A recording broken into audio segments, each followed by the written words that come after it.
So, I wanted to talk a little bit about our e-slate. The two other vendors here are talking about the AutoMark, which is a ballot marking device. We are using a DRE device for ADA. Just some side notes, it was voted #1 by Access World magazine for access to the ballot. Some of the things that it has is it's a very linear ballot. When you guys come over, you can see it, but it is not a touchscreen. We use a wheel and an enter button to navigate through the ballot. A couple of things that provides is it's very linear. When a unsighted person is on the unit, as they go down the ballot, they just turn that wheel and they know exactly where they are in the ballot. It goes backwards, forwards, fast or slow, so they're able to get real control of their ballot as they're going through the process. It has a ballot reader on it, just like all the systems here do. It can use paddle devices if they're unable to use their hands for the wheel and enter button. It also is compatible with the sip and puff device, so apparently you can give their private vote. The other thing about this ADA device is I do believe it is the most durable unit on the market. Like I said, it's not a touchscreen. We like to call it a touchscreen. Some of the reasons for that is obviously this is a market where you are actually storing your devices more than you actually use your devices. You're shipping around LED screens at $1,000 a pop. You want to have those, I think, protected and as durable as possible. So you do not want to be replacing screens all day long. So that is some of the differences that you'll see with using a DRE product versus a ballot marking device. And then there's Ballot Now, which is our absentee system. It is a true ballot on demand system. As I mentioned before, Hamilton County prints all of their absentee ballots in-house. And the way that works is they get a request for an absentee ballot. They go into our Ballot Now software, they pick the appropriate precinct, they hit print, and it prints off on a standard laser printer that they have there in their office. They can then send that ballot out, it gets marked, and come back. It's then read into the scanner. So that is a real time-saving device for Hamilton County. As soon as their election is set, they're able to start sending out their absentee ballots. Another nice feature is as it goes through the scanner, it's not actually counting the ballots. It is just scanning the ballots. It actually takes a digital photo of the ballot, and then it stores it on what's called an MBB that Ken has there. And then on election night, you read that MBB into the system, and that's the first time you will ever know your absentee totals, or you could possibly know your absentee totals for the election. So it does allow you to start scanning your ballots. I think you guys said a week in advance, without having to, 5 days in advance, without having to worry about somehow the vote count getting out somehow. Can you explain which of this is non-Hart equipment and which of it is Hart equipment? Basically, everything is Hart equipment except the scanner, except the scanner right here. And then, obviously, the PCs that we use to run the software, we have a contract with Dell that helps us put the PCs together. Okay, so there's no warranty as to the scanner? No, right. The scanner is on a standard warranty from Kodak. You guys would have the option to buy their extended warranty if you wanted to, but it comes already with a 1-year warranty in place. All of our Hart equipment comes with a 3-year warranty from initial purchase. How many in your bid, Mr. Leach? How many of those scanners did you bid out on? Was it 4? We bid 4, correct. And our thought process was with 5 days in advance, you would probably be able to get 50% to 60% of your ballots scanned, and then you would need enough horsepower to probably scan 40 to 50% of your ballots in 1 day. So that is why we upped it to 4 scanners, assuming you needed to scan probably close to 100,000 ballots in 1 day. How many does Hamilton County have? They have 4. They have 4.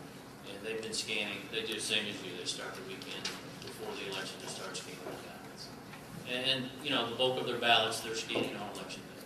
It's just, you know, part of the process. They'd love to do, you know, more ballots earlier, but other things are going on at the same time. One other thing I want to talk about is just quality. All the equipment that you see up here is ISO 9001 certified, and also our software also goes through a 9001, actually our Colorado location where our software is created is 9000 and ISO 9001 certified. So what that really means is, you know, if changes are made to the system, if things need to be done, there is a process that has to be followed, and we follow that. So it just ensures higher quality for the product. We have product yields coming off the line above 99%. We're pretty proud of that fact. I have a question. I'm just a little confused, and maybe because I'm not as familiar with your the hardware. I am looking at the revised proposal, but the original first said 675 E-slate, and then the revised is 635. Now that is actually what the voters are voting on, correct? Correct. How is that enough for all of our? I mean, does that number assume one of those units? I'm not sure how we got that number. Right. Well, originally, you guys just said, give us your proposal. You didn't really put what numbers you wanted in there, and you said, you know, how can you know, what would be the numbers to run the system? So, the E-scans as well as the E-slate are systems that can be put out into the polling place, and you could run your, rather than run your election by precinct, you could run it by polling place. You could have multiple Excuse me, Mr. precincts Leach, in one polling. And I think I might address Ms. Chappelle's inquiry. We're going to have one of those in each voting location. The volume is historically very low for those machines, so we have found historically that one of the No, that's not, machine. but I thought the E-slate was just, that's the machine that everybody votes on. That's not the ADA unit. Am I mistaken? Correct. Right. But the E-scan is also capable of being implemented by a polling location. So the thoughts were that you may take some of your precincts that are already voting at one polling location and combine those. It's just a cost-saving mechanism. Mr. Leach, I'm confused on what is an E-slate and what is an E-scan. Okay. I think I know what an E-scan is, but Sure. I don't know what an E-slate This is. is the E-scan, and this is the E-slate. E-slate is the ADA. Correct. Right. If I'm not handicapped, I'm going to use your E-scan. Correct. One for each precinct, right? Okay, that was, okay. Correct. Okay, that's why I was confused. I may have thought misunderstood the your question. E-slate was not the disabled unit. Okay, I'm sorry, I misunderstood your question. In some counties, that is correct. They use the E-slate like in Orange County, California. They'll use the E-slate at the location. But when you combine the E-slate with the JDC, comes the disabled access unit. I just, you know, again, I was just trying to get to a capacity issue to make sure that we have enough voting units in each location to, you know, accommodate what our capacity issues are. Not for, you know, obviously disabled voters and for regular voters. So, okay. Thank you. I've had a question, and I don't, do we ask for litigation summary or statement? I know we have in the past, Pat. Did we do that in this bid? I don't believe so. I don't think we did. We did our RFP. I would imagine if I could just ask the staff, we want to follow up with all the vendors to see their proposals as to, and I know they've done that in the past to us, so. I've had a question asked of me in regards to any particular litigation.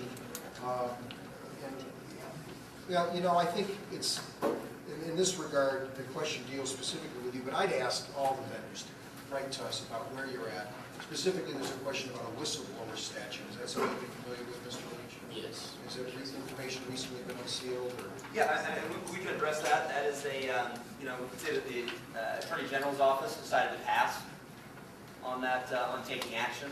There's been no action taken there. What Attorney General's office? The Colorado, where it was filed. So they decided not to pursue that, and that's really where we are with it.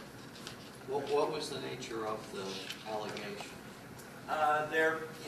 All the logistics of it, there was some, one of our former employees had questions, was questioning some of the quality of the equipment that we put out there. And that's, you know, obviously public information, you can see that. I'm going to ask my Everest question to you guys also, especially since now it sounds like you don't have you have enhancements, not necessarily next generation software in the certification pipeline. So what are you doing to address some of the security tabulation related problem and other findings in Everest? Yeah. And the Everest report?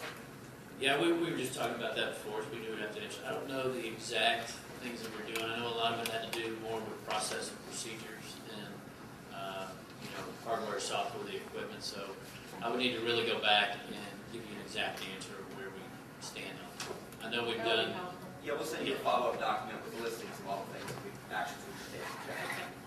Thank you. In regards to, and I guess we'll see some demonstrations a little later here, Mr. Leach, but with regards to undervotes and overvotes in particular, is there any specific abilities of your e-scan to address that? definitely, you can address 3 areas with the eScan. You can turn on the overvote feature, where it will kick your ballot back if there is any overvoted race on the unit. When it is kicked back, it will actually display on the LED screen which races are overvoted. The voter at that point has the option to override the ballot, count it as it is, or he or she can pull his ballot and receive a new ballot to fix those corrections. The second option you can do is you can turn overvotes on the system. So any overvoted race, you can have the machine kick back. Currently, we do not have any customers that use the overvote, undervote, thank you, the undervote feature, except when they're in maybe really small 1 or 2 questions on the ballot. And then the third option that it has is it has the ability to kick back blank ballots. So if you have any blank ballots that are put through, it will kick those back. And it will also note it in the audit log that it is a blank ballot and will not consider all of those votes as undervoted. So when you're going through your final report, there's a lot of interest around how many overvotes and undervotes. A blank ballot will not show as a completely undervoted ballot. It'll show as a blank ballot. In regards to privacy, and I think a lot of that responsibility is on us as operators of the election process. In regards to your E-slate. e-slate, it's like there's a hoodie on top. It is. There's a privacy screen on here. I have it open, so everybody can see it without having to. So that holds down and gives voter privacy. And then there's for the e-scan. Most people use a privacy shield that goes around the outside of the booth, or of the of the voting device. So it fits just kind of squarely around, so no one from behind can see, or from the side, what is happening with that ballot. A couple others.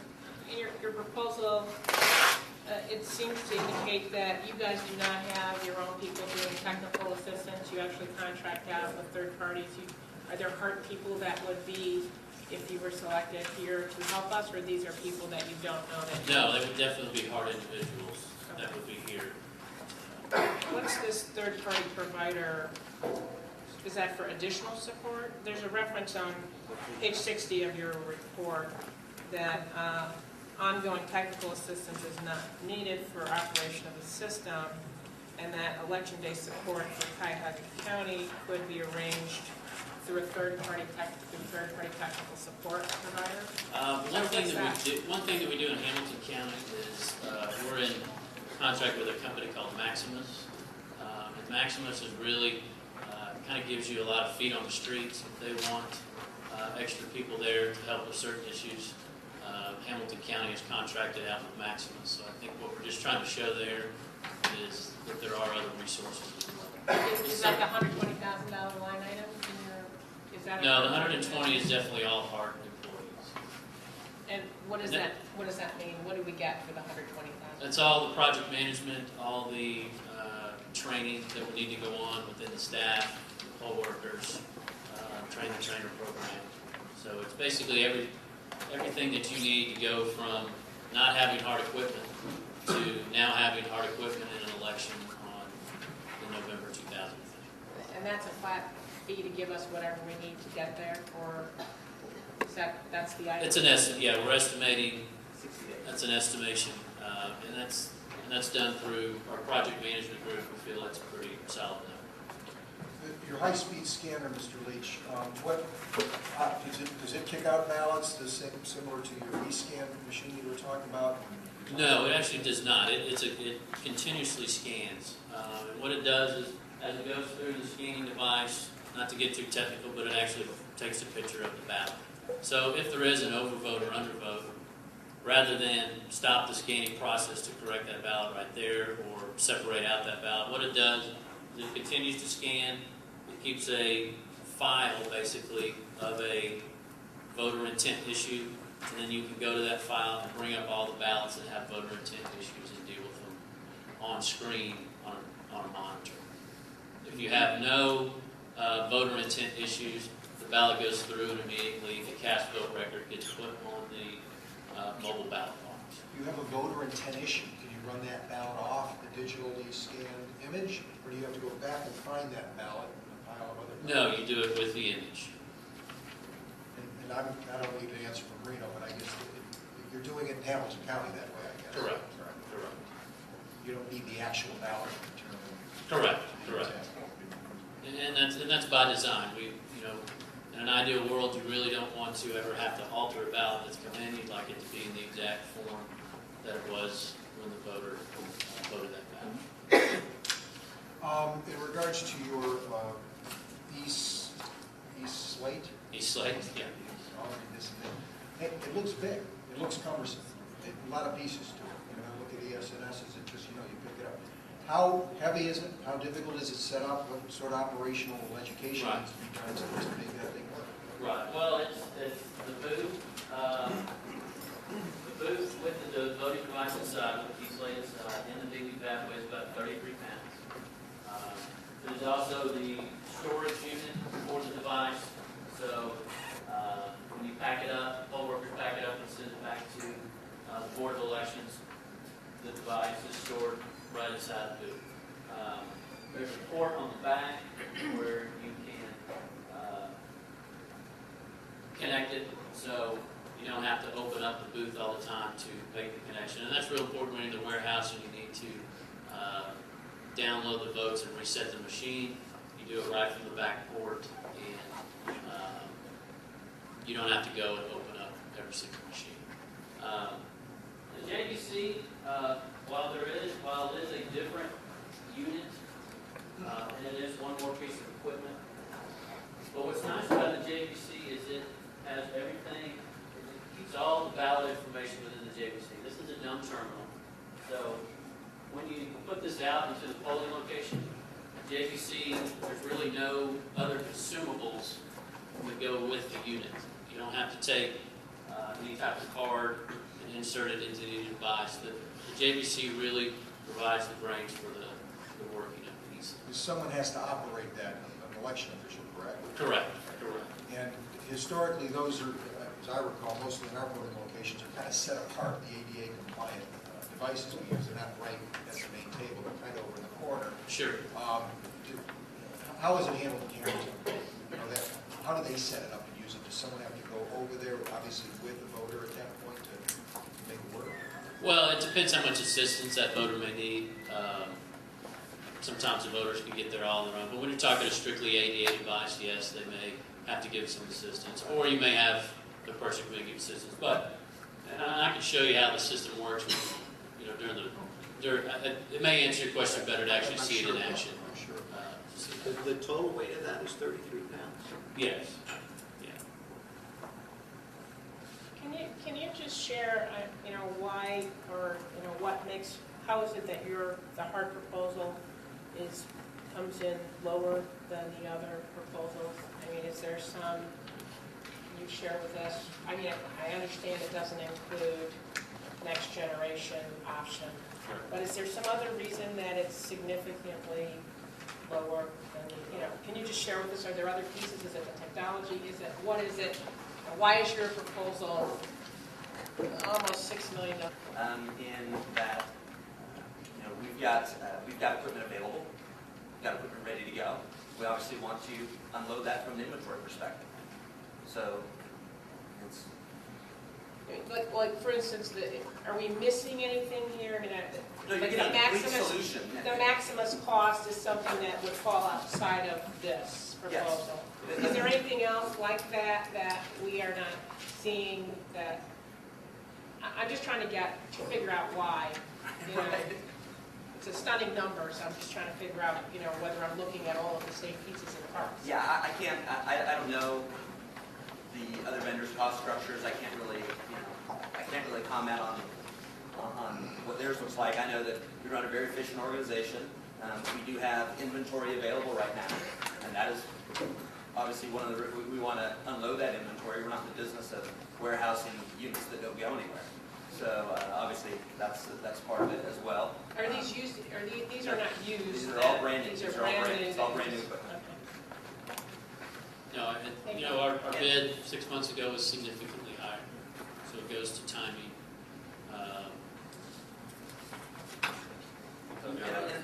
And just a quick comment on the Maximus stuff as well. We have those resources at Hart also, if you choose to use them on those days. Some counties do, some don't. Some like to outsource and do their own with organizations to do other types of training for those counties as well. Do you know how many people Hamilton uses from Maximus? It kind of varies from election to election, but they've used upwards of 20. They've used as little as none. So kind of depends on the election. And some of the things that they do, the people that they could provide, they could do it at a cheaper rate than what we could provide for them. So they What take are those people doing? Some of them come in and they help them with the ballot cards that are coming in, the registered voter ballot cards that come in. Other things is they really liked one of the trainer folks that Maximus provided in the original contract. So they used that person once again. So and some different functions, and some of them are cheaper than what we might provide a person to do that because our skill set may be higher than what they actually do. We're coming up at about 15 minutes, just Mr. Leach. We've extended this to about an hour now, because that's what ES&S has, so we'll let you with it. I don't know if there are any other questions at some point. I know you want to kind of show your equipment, so. Sure. Thank you, Mr. Chairman. In terms of your experience as looking at complement jurisdictions, I've heard you talk about the size of jurisdictions, registered voters. In terms of absentee ballots, I've heard you talk about actual ballots. Can you let me know in terms of Hamilton County or Hawaii or Tarrant County, Texas, what are you looking at? What have you been looking at historically in terms of election day turnout in that optical standpoint? I'd have to double check on what the election did. I know the past primary for Hamilton County, there was a very high, a higher turnout than normal. I don't know what the exact number was. I know they printed 60,000 absentee ballots, I know you mentioned that one. but I don't recall what their actual voter turnout. But I could get those. And in some of those, you've been in these jurisdictions through a presidential cycle, so if you can get us what the turnout figures are in there, I think that'd be, at least for me, helpful to see, to get a real apples to apples kind of comparison. Yeah, okay. We can definitely get those numbers. Thank you. In regards to what assurances, and I guess in a general sense, if you were a selected vendor, that we have that, you're going to give us your full cooperation, 110% resources behind it. Frankly, that was a concern in March, and I think ES&S stepped up to the plate and demonstrated, that they brought the people here. And there were a few times, and we've got a hard-working director, deputy director, and staff around here. That are not afraid to make demands, and I think reasonable ones, despite sometimes the resistance from the vendor. How do we as board members know that we're going to get that same sort of, we'll get it done at any cost? Right. As you know, County has a reputation, unfortunately, is having problems in the past. I think with this new board here and this new staff, we're going in the right direction, and we need to keep doing that. And so what assurances do we have that your organization is going to step up to the plate, provide us that extra effort? Right. Well, this is a hard industry. I think everyone would agree elections has gotten really, really hard. And I think my best answer to that would be feel free to talk to a Hamilton County or a Harris County and talk about some of the things that we have gone through with them. Hamilton County was the first county actually to employ the e-scan, to deploy the e-scan. And we had some ups and downs, making sure their policy and procedures went the right way. We're continuing to work with them on their policy and procedures and having them be able to do a better job of what they're trying to do. The state of Hawaii, we implemented our e-slate solution for the ADA environment, and we got that contract 6 weeks before the election. That is 6 islands, I believe it's 350 polling locations, 4 counties. We basically had to do what we had to do to make that election successful. So we know elections, we know how to run elections, we know how to help you guys run your elections. But you're going to have, obviously, some different issues than other counties are going to have. And, that's really where a partnership comes in. We want to be not just your vendor, we want to be your partner to help you run better elections. If you fail, we fail. Nobody's scared to mention the name of the equipment that you're using every time a snafu comes up. So we're very cognizant. And we will facilitate and coordinate any reference calls with any of the counties that we've mentioned today. I mean, we can sit up here and tell you what we're going to do, and that's great, we mean that. The reality is, you talk to our customers firsthand, Sure. They'll give you the real view, and we're more than happy to facilitate those calls. We have about 10 minutes left. If you want to get to your equipment now, unless the board members, but I know there'll be some questions from the board probably. Sure.